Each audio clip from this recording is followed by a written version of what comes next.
everybody. Welcome back on another episode of VCTV, which is the Venture Capital TV. Myself, Sonny Mohanty. I'm back. I'm back on VCTV today to host a topic to discuss about how to find funding for your startup. I'm very excited to be back online after a week, 10 days break in Dubai. So I'm very excited to discuss and speak with my speakers as well. So let's just get started. Hey, hi Anil, hi Tushar, hi Vandana. How are you all? Long time. It feels like, I was away forever. All good. All doing good, Sunny. And yeah, good to be, back on, LaToken TV. It's very refreshing and good you are hosting. So welcome back from Dubai. Thank you, Anil. Thanks a lot. Okay, Tushar, you wanted to say something? Yeah, I want to say that I was out of action, but I was forever connected with the VCTV, watching it, and also watching your trip to Dubai. So that was another experience in itself.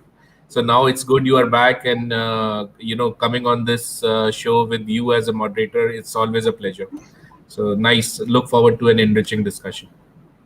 Awesome. Thank you, Tushar, and welcome back as well, because you were also away for a long time. Thank you. Thanks. Okay, Vandana, how are you? Welcome back, Sunny, and really nice to see you, safe and fine. And I enjoyed all your photos and videos about the trip. And it feels like I have not met you since really long, and very excited to be on the first day of June here on VCTV today. Okay. Exactly. I was also missing you guys. I mean, it feels like really, as Vandana said, it feels like over like months and months to be not on VCTV. Somebody else has joined. Harsh has joined. Hi, Harsh. You are. Hey, Sonny. Hi, hey, how are Harsh. you? Well, Hey, I'm good. How are you? Hi, Harsh. hey, I'm very good. Back from Dubai in quarantine in a hotel now. We are seeing your Facebook lives. Yeah, that's the whole idea about Facebook Live, to show the world. Show off. Gary's joining us. Oh, you can say show off or just, hi, Gary. Hi, Gary. Hi. Hey, Gary. Welcome back. Hi. I came back. So welcome back. So let's have a quick round of intro. Start with Gary Fowler. Hi, Gary. Good morning. Good morning. How are you today? I'm very good. First day of quarantine starts today for me in the You hotel. look like you're in a hotel room somewhere. Yes, indeed. Indeed, I'm in a hotel room in Singapore. Oh, wow.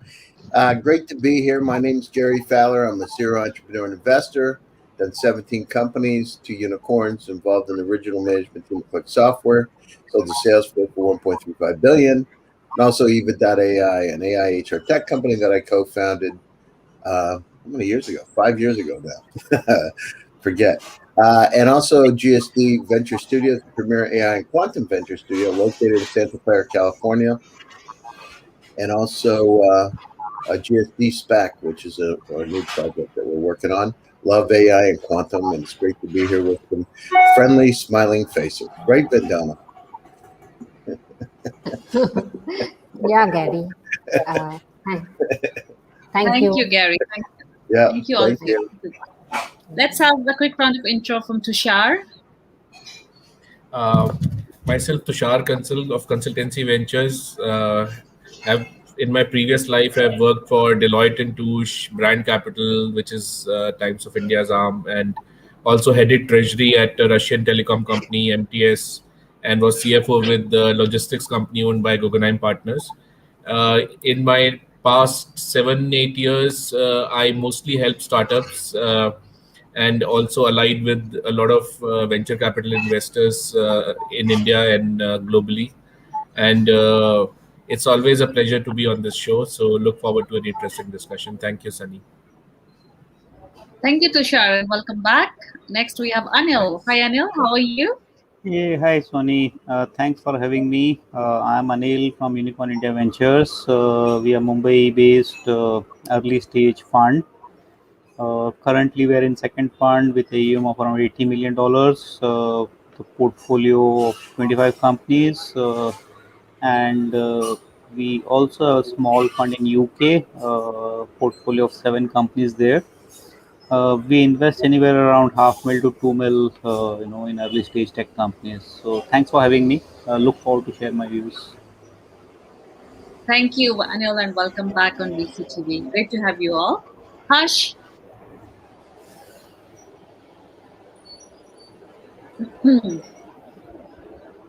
Hush, you're Yes, mute. you're muted. Yeah, thanks. Sorry for that. So glad to be back and glad to have some familiar faces over here. Just a short bio about myself. Worked with typical, corporate cultures first. Distillery, Johnson and Johnson. Worked with Paytm. Then I'm currently working as a venture partner with our ventures and also a founder of Startup Hackers right now. Right now, I typically help startups raise funds all the way up to $10 million, and additionally, my Facebook group called Startup Hackers. I'm kind of mentoring and guiding early stage startups to kind of grow and scale that they can take it to the next level and internally collaborate among themselves as well. So thank you so much. Okay, last but not least, Vandana. Yeah, I want to thank Sunny and LaToken TV for having me here over and over again. I was in Singapore and Jakarta for 15 years in investment banking. I had my own family office fund there, and this is my 7th year back in India. I did some investments and then I went back to advisory. So currently, I'm connected with 300 investors globally. We pick up global deals. We are sector agnostic. Typically, we do $1 million to $25 million, and I've given 150 talks all over the world in this year. This is the 151 which I'm having today. Great. So I think all of you have a lot of experience working with startups. All of you have a lot of experience raising funds for the startups, and helping them scale as well, and helping them connect with the right partners along the way. So is your startup moving towards the critical point of needing funding? I'm sure everybody must have started at a point where one of your portfolio companies might be raising the first round, like the seed round or the pre-seed round. So what are the best practices? Like, let's just start with the basics. How many of you have helped a pre-seed or early stage startup to raise funds as a part of your portfolio? And what were your best practices in doing so? Let's start with Anil. Oh, thanks. I just concluded one transaction where we had invested last year when we went into lockdown, where we made a seed investment, and the company had tracked well. Uh, for subsequent round, I think what worked for company was their ability to get traction, right? Traction, and that too of multiples, right? Attracting good customers, working on patent, building on team, and showing a promising growth, what actually worked for them, right? So in my view, going for subsequent round, it's always help, if you have a reference. Of course, we were instrumental in making connects. But what worked for team was their ability to you know show promising startup, and they were very upfront. They never shied away from accepting their weaknesses, accepting, acknowledging their strength, and always were ready with numbers. Not on single call, I found them telling that, or bluffing, which most of the investor hate, right? You need to be transparent. Nobody expects you to know all the answers, but I think doing your homework always helps. what worked, for them. So this was the fastest, possible round we could close. We just made introduction and 2 weeks flat. The round was closed. Now we are almost at the fag end of documentation, and in not in single call, like the founders had done their homework. They were ready with every possible query. They were, even had done their homework on competition. They had even done, on future of technology. So I think knowing what you do always works for you. These are the few points, I would like to share, and I'm sure my friends will share more about, their experience. Yeah, sure, exactly. Understanding your business is the key. Tushar, what's your insights on that? So it's generally, the view which whenever we have discussions with investors, and it's like you are always betting on the founder first and product second. So that's a kind of thumb rule kind of a thing. So at least for me, it is like that. So, and the earlier you are investing, the more you are betting on the founder. And then what matters is the integrity of the founders, not only in terms of what they are disclosing, how correctly they are disclosing, but in also in terms of their understanding of the sector, and understanding of the business dynamics in which they are operating. And so for me, integrity is first. And if at all they end up creating a wrong product, I'm sure if they are uh, they have the requisite skills and integrity, they will end up bettering the product or creating a new product. So in early stage investing, one has to find hustlers, and people who don't give up, and keep on hustling it out. I'll give you an example. There is this 2018 pass out aviation engineer from Moscow, and he is the CEO of an aviation academy which is being set up here in India. It's project which is more than $5 billion project.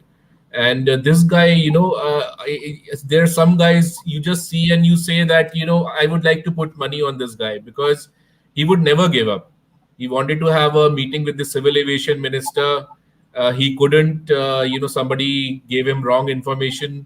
He just went to the political constituency of the minister, met the party guy, had a good dinner with him, and in 2 days he was sitting with the civil aviation minister.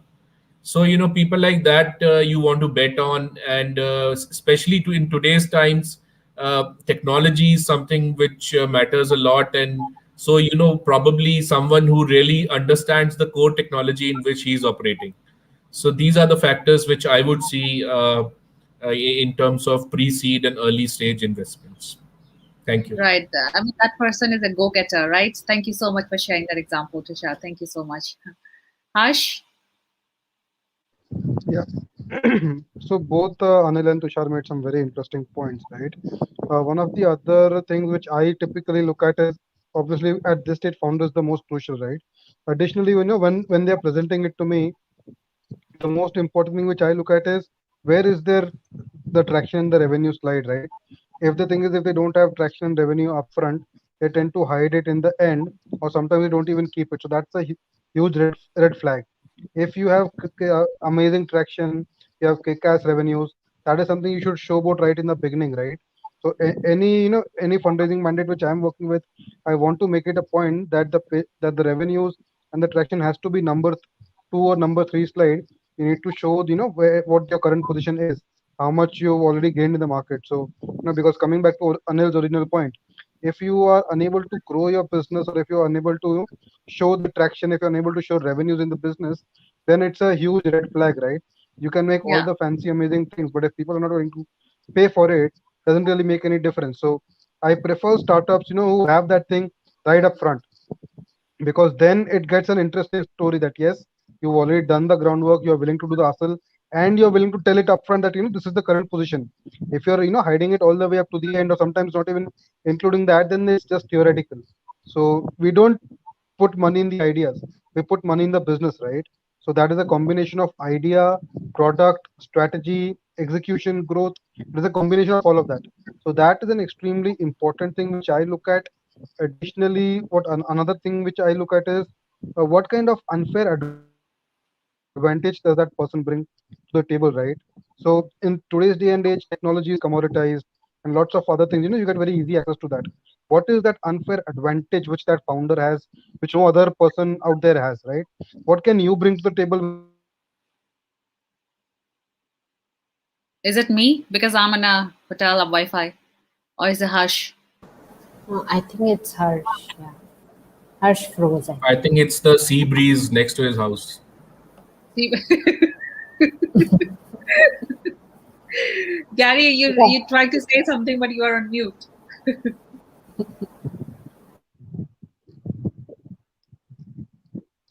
Harsh, are I you Gary, back? think, yeah, I'm back. Gary, Yeah, I'm back. Some technology issues, unfortunately. So, We can hear the breeze actually from the background. I don't know who that is, but yeah, we can hear that. I can hear that actually. probably my mic. I'm not sure. Probably my earphone is making some noises. No idea. All right, no worries, Harsh. Please continue. Yeah. So as I was saying, I look at the founder's unfair advantage. Why should that person get the money and not someone else, right? That is the unique thing. What does he bring to the table?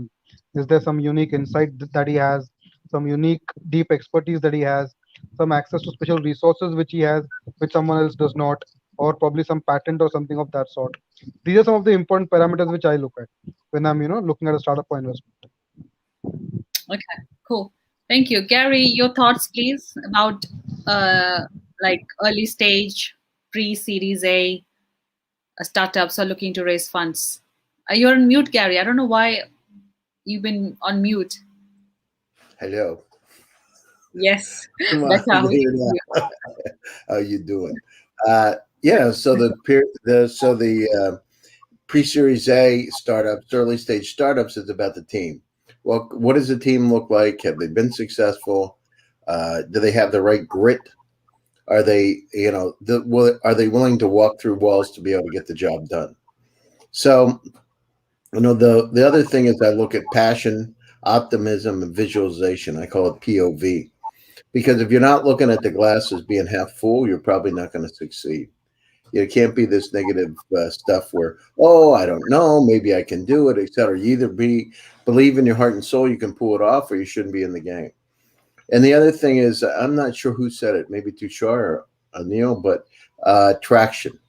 So if they have traction, that starts to become very interesting because and sometimes with the startups, and I've worked with thousands of them through my accelerator. So through GVA and also Scopova, one of the things that I've found is that if they don't really have vision of where they want to go, if they don't really, if they're bullheaded, bullheaded, if you're trying to give them advice about certain things, for instance, one startup, a direct example, they don't have enough traction to be able to get the type of funding that they want to have, but they don't believe that that's true. And so instead of going to a top tier, they're trying to get a top tier VC to invest in them. They should go to a family office, other people that are more friendly, that are interested in investing in them. And they'll probably run out of money. They could run out of money because they don't understand that you need to go down through and figure out where not only money, but smart money. So there are smart family offices too. But sometimes they just don't do that. They're like, "Oh, I want a top tier investor," but top tier investors say they're not interested. And it's like going on a date with the wrong person. It's just that makes no sense. And you know, and and so setting realistic expectations. And sometimes it's really important, and we don't think about it. Is God gave us 2 ears and a mouth for a reason. You got to listen.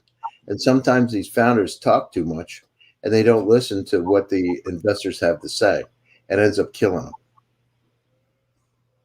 them. that's even right. Thank you so I'm so much. glad Gary used my dating example again. What's that? Your dating is Um, up. You like that dating stuff, don't you? you remembered I mentioned this point a few weeks back. Yeah, it's true. I mean, it is like a date, but you gotta like. There's times to push and times to not push, right? It's a paradoxical. Exactly. Exactly. All right, all Not right. even. It's not even Friday yet. We're talking about the dating. We always have to God. be open for it. Yeah, there you go. Yes. All I was gonna make a comment. Are you asking? Depends on the oh, situation. If it's raising money, I'm interested. great, great. Thank you so much, Harsh and Gary. I think let's just have it from Vandana now. Yeah, so there are a lot of factors that what we look into when a startup comes to us.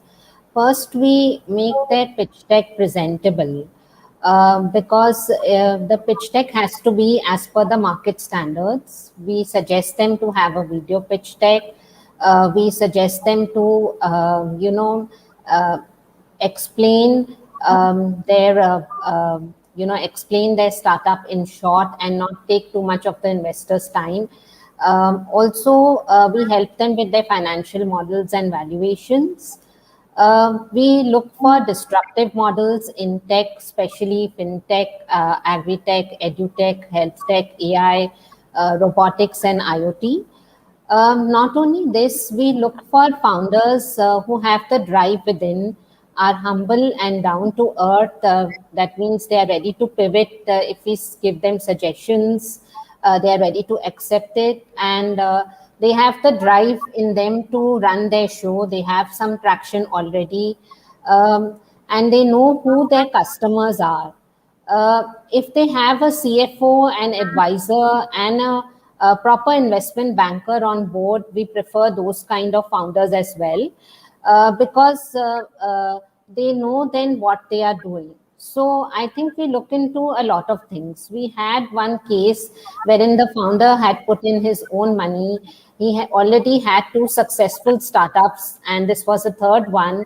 And even though the product was not launched, he got funded because he had already achieved success before. So these are the some of the things that we look into a founder and into early stage startups as well. And rest Yeah. of the panelists have already covered a lot of points. Okay, great points, all of you. I mean, that's about the startups, but like the investors and the startups relationship. But let's just talk about the startups from an investor perspective when they're approaching them first. Like, so how should they approach that's a different way to approach investors. Not everybody is available, right? You can just go on LinkedIn, say hi, or send an email with a pitch deck. It doesn't work like that. So what are the different ways to approach and network with potential investors? Anil, let's start with you. So, see, with given times, every investor, is flooded with opportunities. I'm pretty sure not only from their home country, but also from, neighboring countries and international, market. You get a lot of opportunities.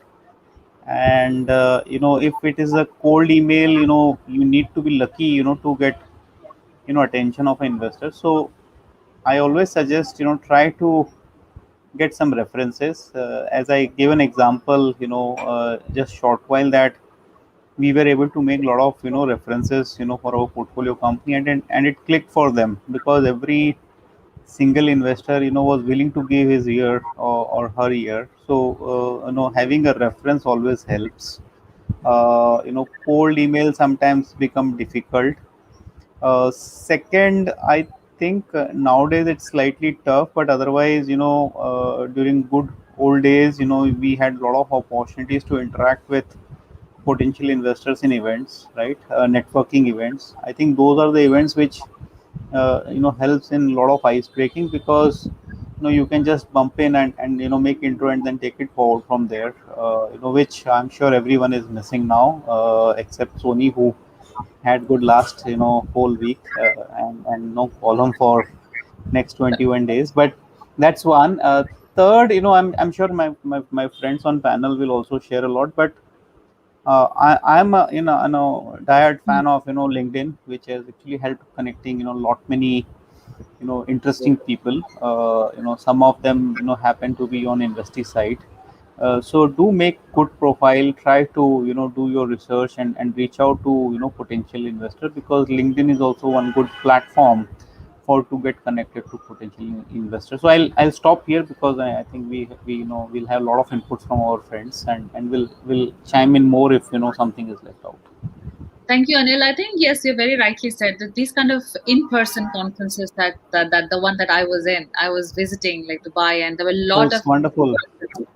We all miss.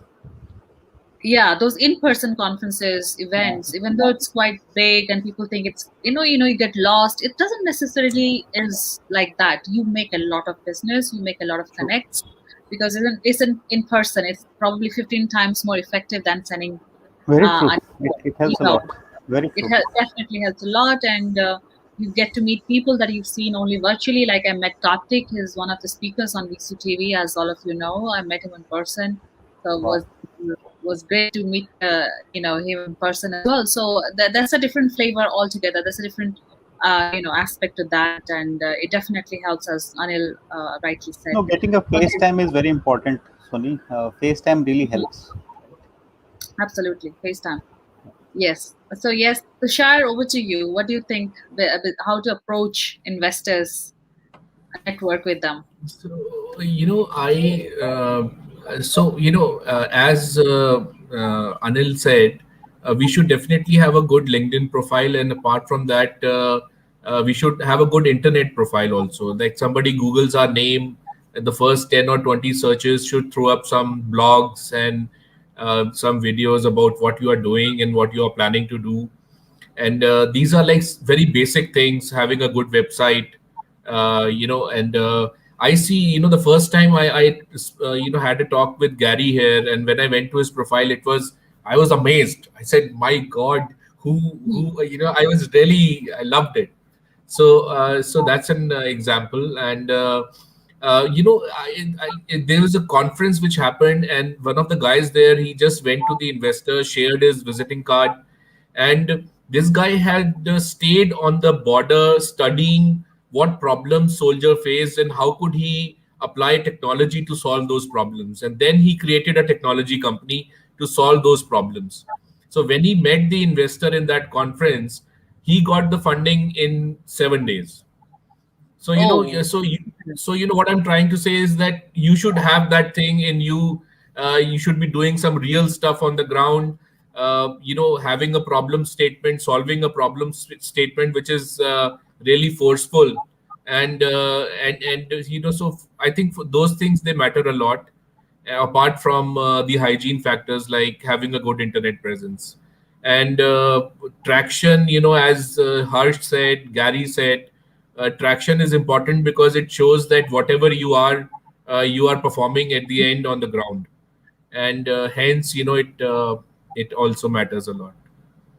yeah. Right? Thanks. Great, especially in the digital world today, because not every country is open for conferences. It's just Dubai, and I think Miami is open right now. Gary would probably know better. I think most of the people from Dubai, they flew to Miami because there's a big Bitcoin conference having. I think this week, or yes, or next week. So yes, but I think digital is still the way to go forward. Gary, your thoughts? And thoughts about how to get to the investors? Is that what you're saying, How to Sonny? approach? How to approach? How to network? How to get the business done? VCTV. I got to tell you, a lot of the people that I met from my SPAC, I met from VCTV. The people Right. that, in fact, Irina Litchfield's going to have dinner with me on Friday night in Palm Beach Oh, yeah. because I of met her as VCTV. well. So it's really a hybrid model. I mean, the one thing is it is probably 10 to 15 times more effective to meet people in person. But the other thing, it's highly, highly efficient. Here I am in Florida right now, and we're all over the world. And for me to go around and travel that much would take a whole lot of time and a whole lot of money. So, that you become much more efficient. The key is how to use it wisely, having an online presence, making sure your LinkedIn profile is updated. And you got to write, by the way, write articles, because the first thing people do as soon as you get them online is they start to Google your name while you're talking to them. And so you need to make sure that you've got a lot of content out there that's on target, so that it makes it interesting on both sides. So I would say write as much as you can. You need to have an online presence. The other thing is you need to use those networking opportunities to be able to, it's always about the introductions. If you know one VC, they can do an introduction to a startup, or they can do an introduction to another VC. So you need to be able to use your network wisely. And you also have to be able to give, if you have something you can help. I just did it last week with an ultra high net worth individual who told me that he was looking for a somebody to do a crypto trading platform. And I know of a crypto trading platform it's a predictive platform out of Armenia. I was presenting down Armenia last week, and so it wasn't a big deal. I happened to be on the phone with the Armenian companies that I was presenting, and I got him on my phone and said, "Hey, I have something that might be interesting for you." So those kind of things. So look at for people's interest and basically connect the dots. So it's from my standpoint, it's a hybrid model, but most of the startups don't go out and they don't have much of an online presence. So when people Google who they are, there's nothing there.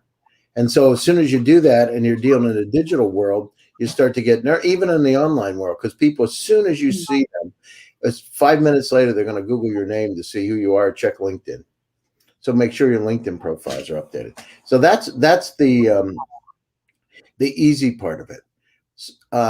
In terms of getting the funding, it's about a network and the connections. When it's all said and done, most of the money, and we're doing a significant raise right now. Okay. It's about the network and the connections, people who know you and believe in you and want to participate. And it's real interesting because they come to you. You don't have to come to them if you're doing a raise and they know that you're doing it. They want to participate. Everybody wants to have success, right? So it becomes a self-fulfilling prophecy. That's it. And if you're a serial entrepreneur, highlight your successes. Make sure that you talk about the success you have, because that's predictive of the future. If you had a couple of successes behind your belt, the probability of success is a lot better. That's it. Keep it simple, stupid. Yes, keep it simple. As long as you get that funding, keep it simple. Well, it's never easy getting funding. I have some of the projects I work on were with my partner. David Yang is a billionaire. I mean, we had to go out and raise money. Now, I got to tell you, the funny, go out and raise money with a billionaire. So you're going out for seed stage funding with a guy who's got $1 billion. You know how much different that is? I got to tell you. I'll give you a real story. So we went to the Silicon Valley, has a group. It's the top group of seed investors. So I take him into this group with me. And I forget, Silicon Valley Angel Fund. Anyhow, I take him into the group. We're presenting. They Google the name, and of course, he's famous. We're going down through this. They come up to him, but not to invest. They want him to join the group. I was going like, dude, man, you blew my pitch. But we did get funded. It took we actually got funded like 2 months later. I raised $3 million and $4 million within 5 months. So, but yeah, it was interesting. So use the network wisely. You're going to have a point of contact that has in to that particular venture capitalist, but you need to be able to map that and get to them, because a fresh, warm introduction really helps. So startups use warm introductions. That's a very good example. Thank you, Gary, for sharing that. Harsh? Yeah. So a lot of the important points have already been covered, right? A few elements which I would kind of like to highlight is the most important thing is to maintain ongoing relationships, right? What typically tends to happen is if you approach an investor or a VC like us, and we probably may not invest you in the first time, because we still want to build that relationship with you, see what you're doing long term. It's an ongoing kind of thing, right? What happens is if we say no at that point of time, the founder, he completely vanishes. Suddenly, 6 months, 1 year down the line, we hear back from him that now he wants to raise funds again. I have no idea what you've been doing for the last 6 months to 1 year. How can I invest in you? How can I trust you? So this is an ongoing thing, right? So a lot of the founders, they think it's like a one-time thing. It's an event. Working on a fundraising is it's like a one-time thing, but that's not the case. It's a summation of entire things that you've done in your entire career and your entire life, right? All the people that you worked with till date, the kind of relationships that you build over there, the kind of networks that you build over there, it all adds up when you're looking for fundraising. It's not just, at that point of time, I'm dealing with the investor, he's going to put the money into my business immediately. It never works that way. So if I want to raise funds, I'll reach out to all the people that I've worked with in the past. Some I have good relationships with, some I have sort of lukewarm kind of relationships with, but I'll work with them, I'll get more introductions and expand my network like a tree, right? That's how fundraising typically works. It's not a one-time thing. What most of the times that happen is they'll ask me for funding, help us raise funds. I say them right now it's not ready, and then they completely vanish, and you have no idea what they are doing, what they're going to be doing, and suddenly 6 months, 1 year down, then they'll come up again. If you could just put, like every 1 month you put out a newsletter saying, this is the kind of stuff that we've been doing, this is the progress that we are seeing.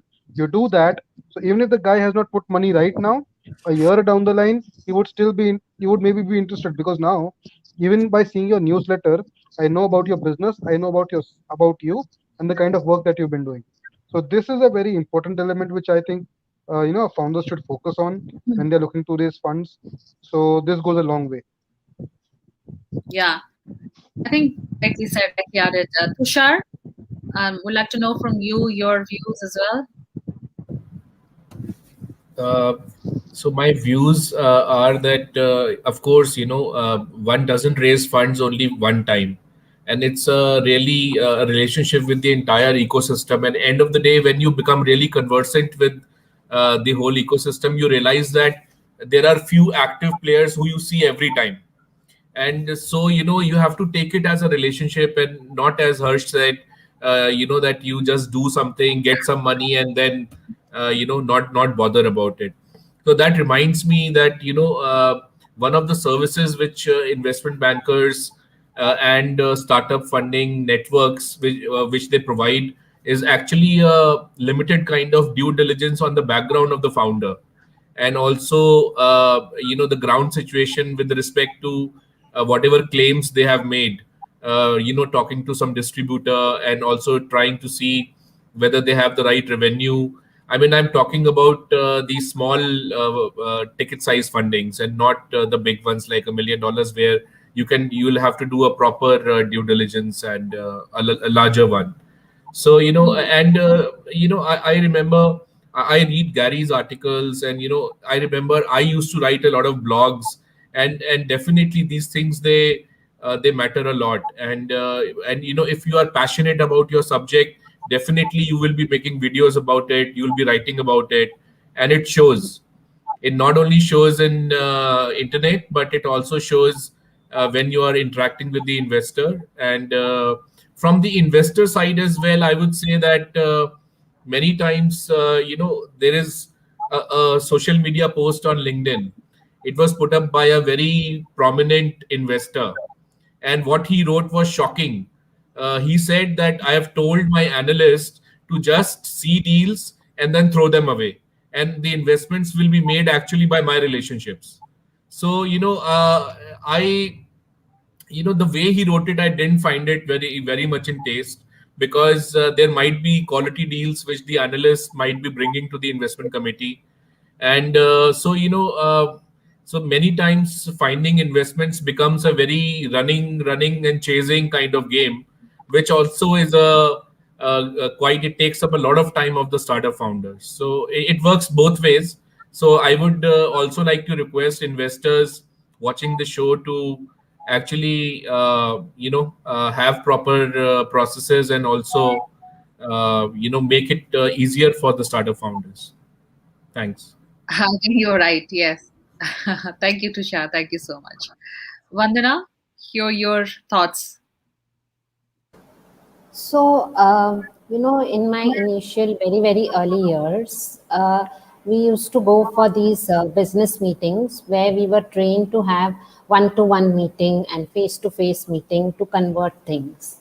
By and by, we built relationships with these funds by staying in the market for over 20 years, by, going on breakfast meets, dinner meets, tea meets, wining and dining with them. So I think when a founder reaches the right kind of investment banker who has the right kind of relationships with the funds, I think that helps them get funding very fast. Not only that, they know which fund to reach for which sector. Like, for instance, the founders don't know which fund to reach for which sector. Some founders are reaching, tech investors for a food deal, and food investors for a tech deal. But the investment bankers knows where to reach and how to reach them. And then, last year when the lockdown happened, uh, just by sitting on this chair, I closed 4 deals. So, my productivity increased because I could do 10 to 15 meetings in a day rather than running around on the road as well. And today also, I'm almost at the closure of 3 deals. This month we are closing 3 deals. And just by sitting here, by doing online meetings, we'll be able to close deals very fast by this way. So LaToken TV also has become like a family thing for me. I met a lot of people here, and I built relationships here. I could just pick up my phone and say, hey, look, I have this deal. Are you interested? So I think that really helps to close a deal as well. And there are a lot of things that are involved when one looks into a deal. In India, there are a lot of very good VC funds who are highly professional. They add in a lot of value when they come in. They bring with them a marketing team, a technology team. They open their network. And they are open to a lot many deals if it is presented and brought to them in the right manner. So I think it's just that the way we do things sometimes, and it's just that how we do things, how we build relationships really matters in this industry as well. Right. It's about relationship for sure. Yes. Thank you, Vandana. That's a very key question that comes up all the time. How to negotiate term sheet? What kind of, no, I mean, yes, what should you need to consider? Because that's a key part of the fundraising, right?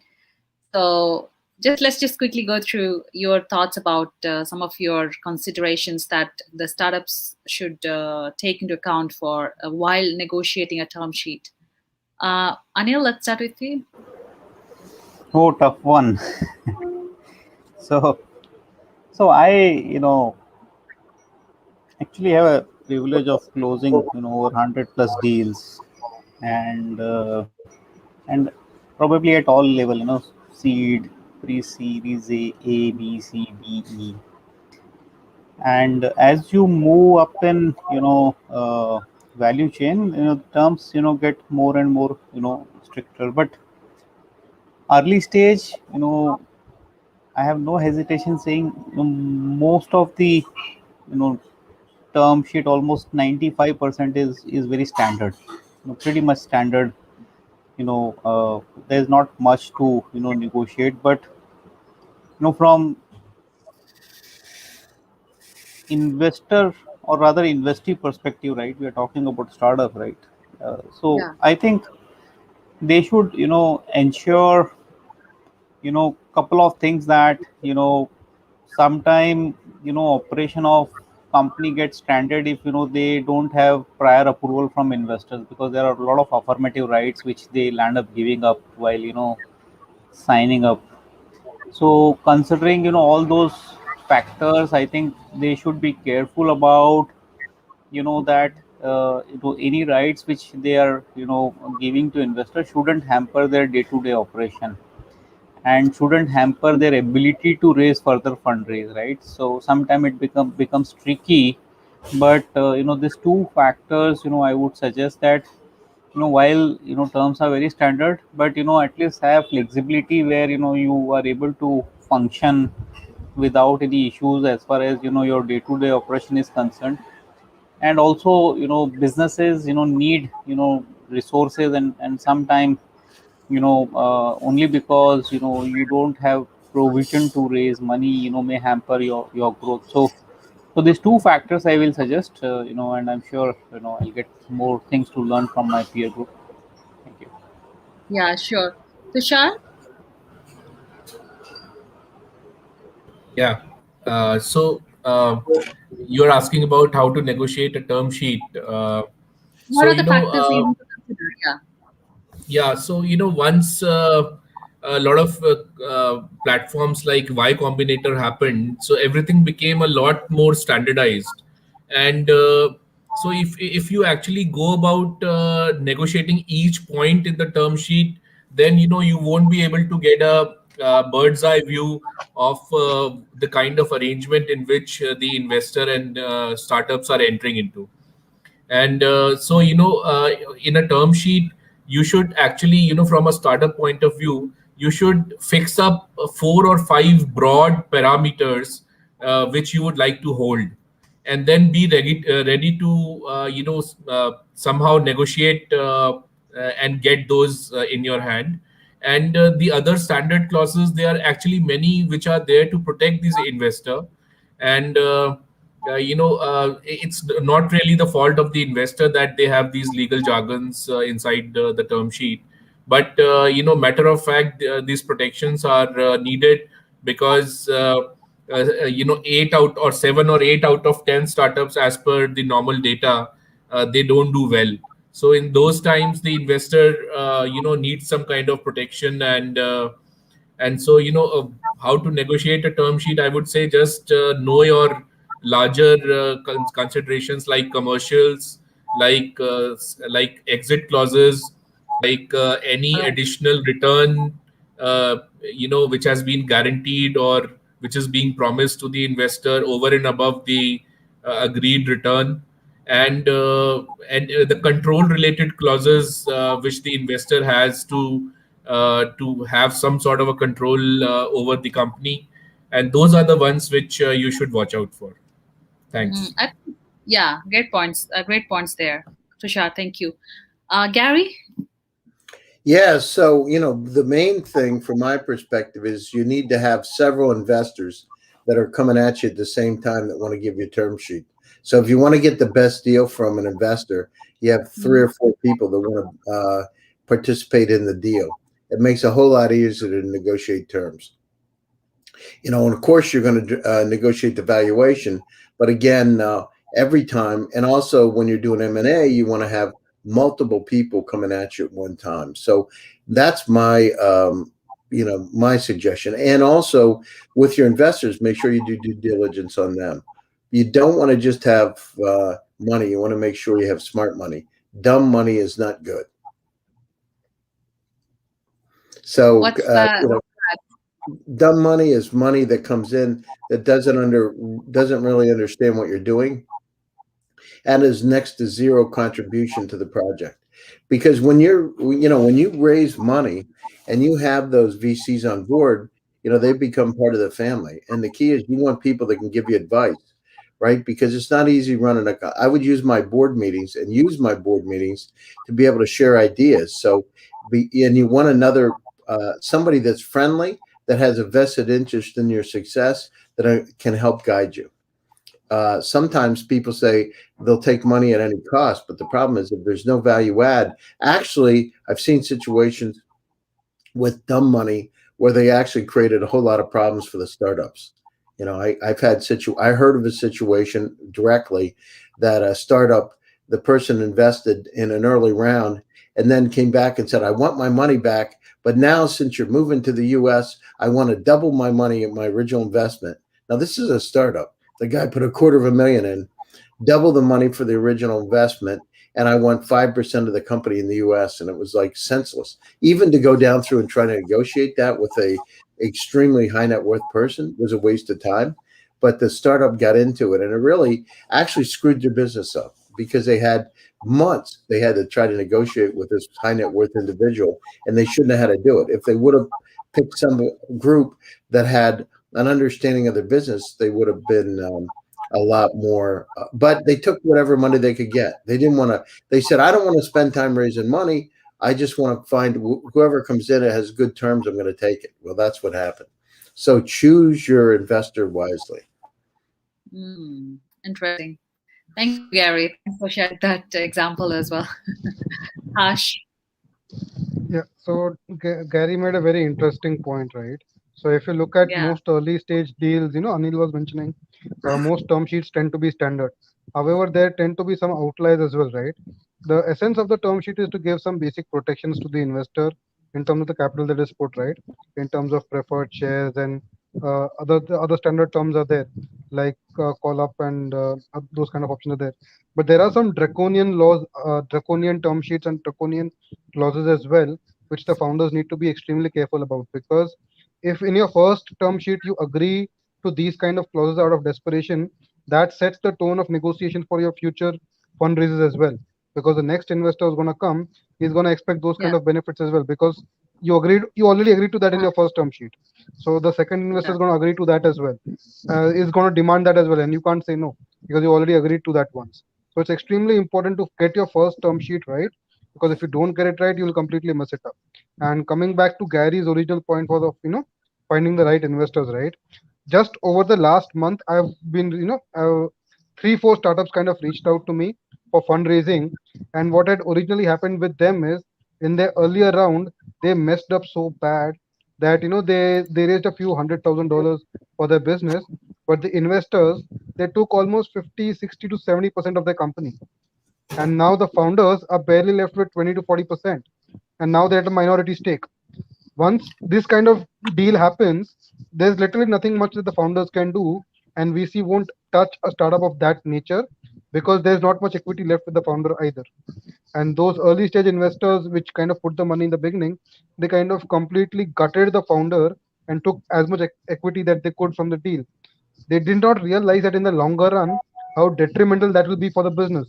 They thought that they were getting more equity so they'll get more benefits, but in the longer run that's a complete recipe for disaster, and that's exactly what happened with them. So it's extremely important to be careful when you're negotiating those kind of deals, and you should not benchmark should be 20% at the most. You should not look at 20% or 25%. You should not look at diluting more than that. Unfortunately, those companies did, and now they're in a very bad shape because the investor won't. They are looking for funds right now. Investor won't put any more money, and outside investors won't look at them for any more investments. So it's like a vicious cycle. It's a circle of doom essentially. Wow. So very, very startups who are watching today, please be aware of this. Thank you, Harsh. Vandana, over to you. So, there are angels, there are HNIs, there are VCs. Now, everybody's term sheet is totally different from the other. Angels and HNIs, they ask for a higher equity dilution, and VCs have standard 10 to 15. Of course, what is it that they are bringing on the table? Are they adding any strategic value? When it comes to angels and HNIs, we have to do a lot of due diligence as to their money is clean money or no, and whether what is the value add that they are bringing on the table. When it comes to VCs, because everything is so open out there, we can easily check, and I know they come in with a lot of value add, and they are highly professional people, and the standard for VCs firms are 10 to 15%, which they take. For HNIs and angels, is what they take is anything above 20 to 35%. It's again depends on the founder as to what is the level of desperation that they have to go for which kind of term sheet. So we've also had founders wherein they have received 3 term sheets, and their due diligence has started. We have guided them how to do their due diligence. There were some flaws that came out in the due diligence. We told him to correct it. We did this for entire 1.5 years, and he didn't fix those problems, and all the funds backed out. So Oh, there are lots of things that go into a deal. Also, we have aggressive founders that want to box themselves in by giving a valuation. They start questioning the ability of the investors. They start questioning a lot of other things, and they don't want to, come on the same page and have a proper discussion. So these are a lot of factors. We are like fixed-headed about a certain kind of valuation, and you don't want to negotiate, and you box yourself up and then say, look, hey, I want this only, and if you give me this, I will not take it. So I think that all these factors are really important, and it's nowadays, every fund will has a different kind of a way how they propose a term sheet. So again, negotiations happen from term sheet to term sheet, startup to startup, and we investment bankers, our duty is to bring them on the same page and help a deal close successfully. That's why we are there. So I think that's my suggestions and thoughts here. I think great points, Vandana, as well to this term sheet question. This is a tricky one, as Anil said very much rightly in the start. Okay, great. I think we are almost near the end of the show. Let's just take some quick closing remarks, closing thoughts before we wrap up. Anil? So from India perspective, I think it's one of the best time to raise money.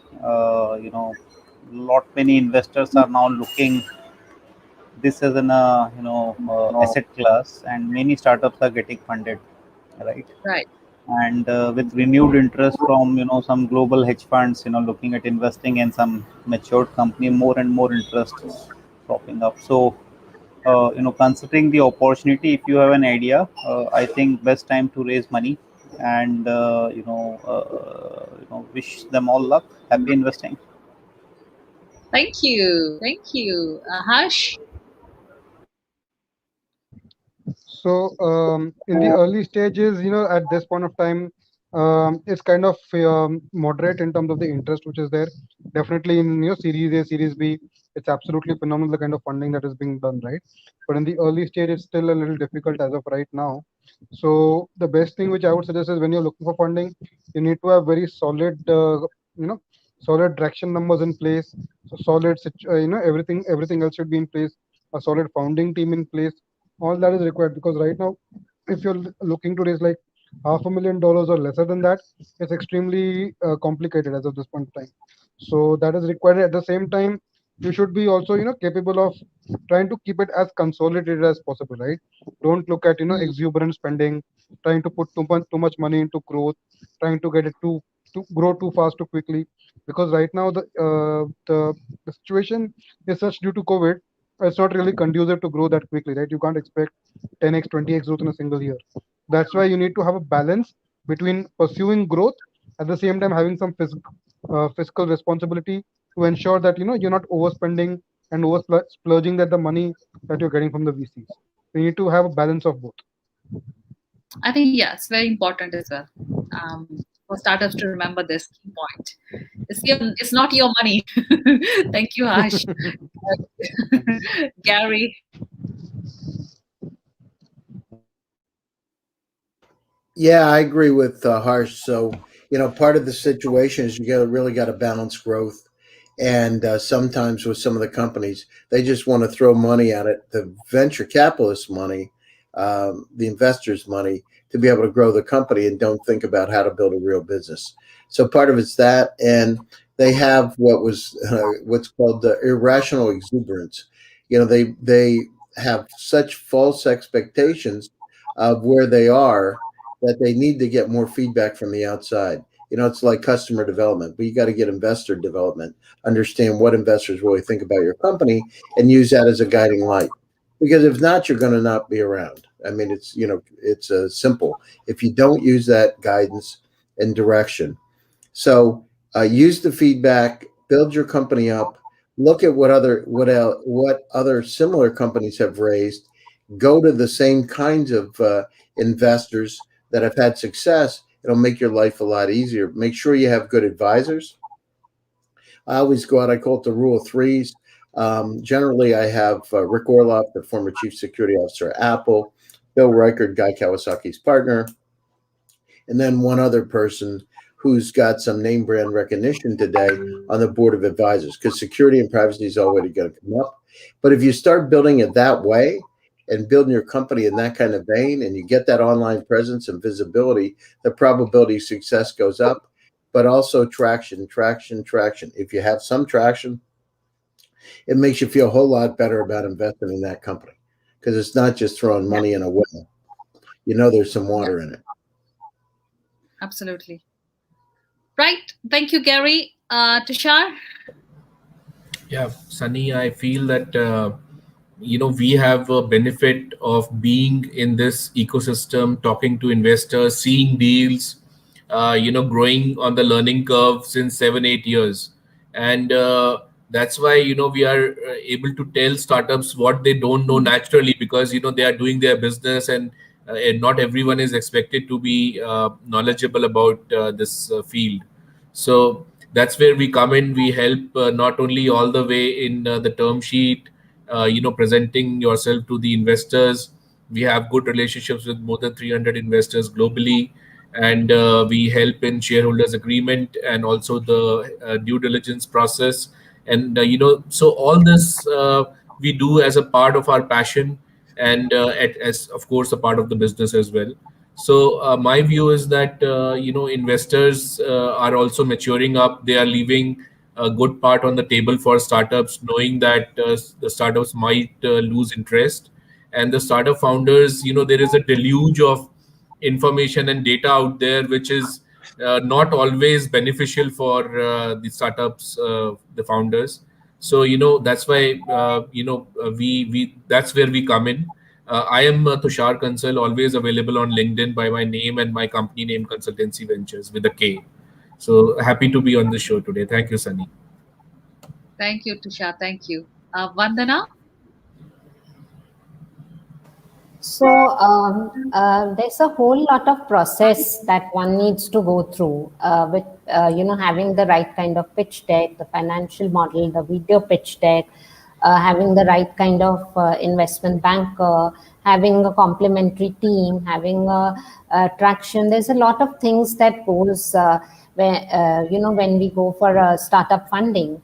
And, we as investment bankers have the right kind of connections with the investors. Also, we guide the startups in the right manner as to how to present your pitch deck, how to reach to the right kind of investors, how to close a deal successfully. And, naturally, it is the investors' hard-earned money, and it cannot be used for buying cars or treating cancer, etc.